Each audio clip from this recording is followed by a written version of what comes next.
Hi guys, welcome to our channel. இன்றைக்கி என்ன பார்க்க போகிறோன்னா புதினா துவையல். ஃபஸ்ட்டு இஞ்சி, வரமிளகா, கொத்தமல்லி, புதினா. ஃபஸ்ட்டு பேனில் சூடாக எண்ணெய் ஊற்றிக்கணும். நல்லெண்ணெய் தான் பெஸ்ட்டு துவையலுக்கு. எண்ணெய் இருக்கோ சமையல் எண்ணெய் கூட யூஸ் பண்ணிக்கலாம். ஃபஸ்ட்டு இஞ்சி நல்லா வதங்கணும். அதனால் இஞ்சி நல்லா சூடானோன்னு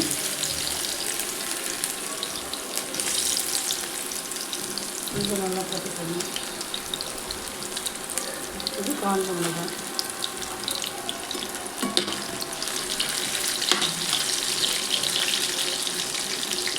கொஞ்சம் நல்லா இது வதக்கணும். இது வந்து இஞ்சி காரம், அதனால் காஞ்ச மிளகாய் கொஞ்சமாக தான் எடுத்துருக்கோம். ஆனால் இந்த மிளகாவே நல்லா காரம். இது புதினாவும் நல்லா பெனிஃபிட்டு, பசி எடுக்கும். நல்லா கொத்தமல்லியும் நிறைய மருத்துவ குணங்கள்லாம் இருக்குது. அதனால் கொத்தமல்லி கொஞ்சம் நிறையாவே சேர்த்துருக்கணும்.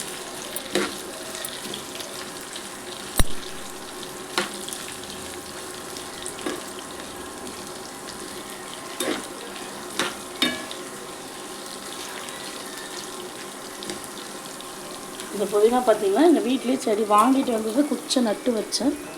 நல்லா இருக்குது. இது குச்சியாக இருக்குல்ல, இதெல்லாம் பிஞ்சாக இருக்குது. நீங்கள் நல்லா வதக்கிட்டால் மிக்சியில் அரைச்சிக்கலாம். புதினாவு நல்லா இது எங்கள் வீட்டுக்கு முன்னாடியே வச்சுருந்தா அதில் நல்லா ஃப்ரெஷ்ஷாக இருந்துச்சு. இப்போ நிறையா அப்புறம் பழுப்பு வர ஆரம்பிச்சிருச்சு புதினாவில். அதனால் இன்றைக்கி கொஞ்சம் டைம் இருந்துச்சு.